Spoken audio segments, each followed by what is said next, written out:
ইরানের ছোড়া মিসাইল প্রতিহত করা অত্যন্ত কঠিন। এবার এমন স্বীকারোক্তি এসেছে ইসরায়েলের পক্ষ থেকে।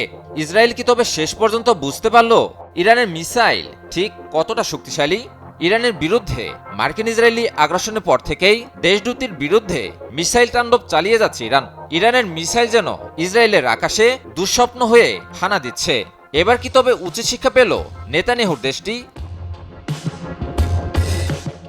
ইসরায়েলি প্রতিরক্ষা বাহিনী আইডিএফ বলছে যে ইরান তাদের ব্যালিস্টিক ক্ষেপণাস্ত্রের একটি বড় অংশে গুচ্ছ বোমা বা ক্লাস্টার ওয়ারহেড ব্যবহার করছে, যা ইসরায়েলের আকাশ প্রতিরক্ষা ব্যবস্থার জন্য বড় চ্যালেঞ্জ তৈরি করছে।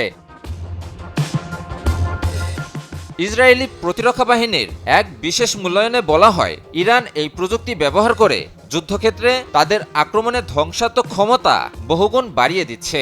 এ ধরনের মিসাইল লক্ষ্যবস্তুর কাছাকাছি পৌঁছানোর পরই ভেতরে থাকা বিস্ফোরক অংশগুলো ছড়িয়ে পড়ে। একটি ক্লাস্টার ওয়ারহেডে অসংখ্য ছোট ছোট বোমা বা সাবমিউনিশন ভরা থাকে।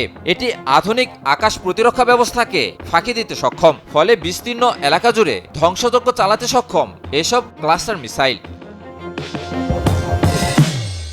সামরিক বিশেষজ্ঞরা জানিয়েছেন, এই ওয়ারহেডগুলো আকাশে পৌঁছানোর পর অসংখ্য ক্ষুদ্র বোমায় বিভক্ত হয়ে যায়। প্রতিটি ক্ষুদ্র বোমায় থাকে কয়েক কেজি উচ্চমাত্রার বিস্ফোরক, যা বিস্ফোরণের পর প্রায় 10 কিলোমিটার পর্যন্ত বিস্তৃত এলাকায় ছড়িয়ে পড়ে ব্যাপক ক্ষতি করতে পারে।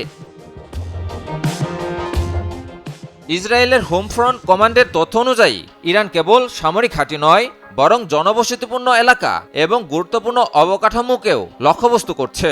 সম্প্রতি ইসরায়েলের একটি নির্মাণাধীন স্থাপনায় ক্লাস্টার বোমার আঘাতে অন্তত 2 জন নিহত হওয়ার খবর পাওয়া গেছে।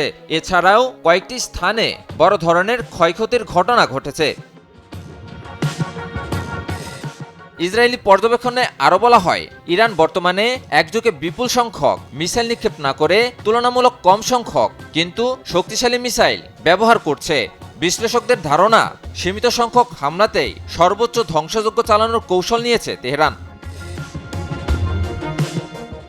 যুদ্ধের এই নতুন ধাপে স্পষ্ট হয়ে উঠছে আধুনিক মিসাইল প্রযুক্তির ভয়াবহতা।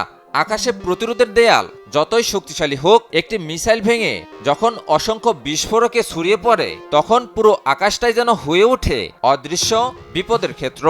আর সেই কারণেই ইসরায়েলের সামরিক বিশ্লেষকরা এখন বলছেন, এই ধরনের হামলা ঠেকানো কেবল কঠিনই নয়, অনেক সময় প্রায় অসম্ভব। ইমন আলী, নিউজ 24।